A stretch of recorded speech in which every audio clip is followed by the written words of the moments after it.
మాట ద్వారా 3 విషయాలు నేను చెప్పాను మీకు. ఏంటంటే విచిత్రమైన సందర్భము, విచిత్రమైన విజ్ఞాపన, విచిత్రమైన సమాధానము. అయితే యేసు ప్రభు ఈరోజు నిన్ను నన్ను కూడా పిలుస్తున్నాడు.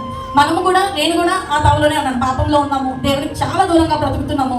అయితే ఆ దొంగకు అవకాశం ఇచ్చిన ఆయన మనకు అవకాశము ఇవ్వలేరా? ఎంత జాలిగల దేవుడు అంటే చాలా స్పష్టంగా చెప్తూ అంటారు, దొంగ కన్నా ముందుగా చనిపోయాడంట. చనిపోయి అక్కడ ఎదురు చూస్తున్నాడంట దొంగకి షేక్ హ్యాండ్ ఇవ్వడానికి.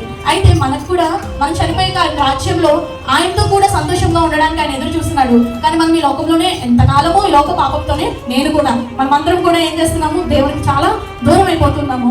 కానీ ఆ దొంగని చూసి మనము చాలా విషయాలు నేర్చుకోవచ్చు. ఒక క్షణంలో దేవుని యొక్క గొప్పతనాన్ని గ్రహించాడు, ఆయన రక్షించేవాడని గ్రహించాడు, ఆయన ప్రేమను గ్రహించాడు. ఈ రోజు నేను కూడా చాలా పాపంలో బ్రతుకుతున్నాము, ఆయన ప్రేమను గ్రహించలేకపోతున్నాం. అంత భక్తి తెలిసినా సరే ఆయనతో సహవాసము మనము చేయలేకపోతున్నాం. నేను ప్రశ్నించుకుంటాను, నేను దేవునికి చాలా దూరంగా ఉన్నాను.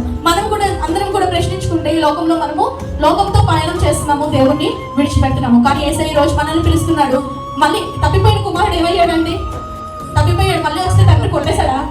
మంచి విందు చేశాడు, స్వీకరించాడు. ఈ రోజు నేను కూడా దేవుళ్ళు తప్పిపోయాం, కానీ ఆయన మనల్ని పిలుస్తున్నాడు, ఆయన స్వీకరిస్తాడు, మనల్ని క్షమిస్తాడు, మనల్ని వాడుకుంటాడు.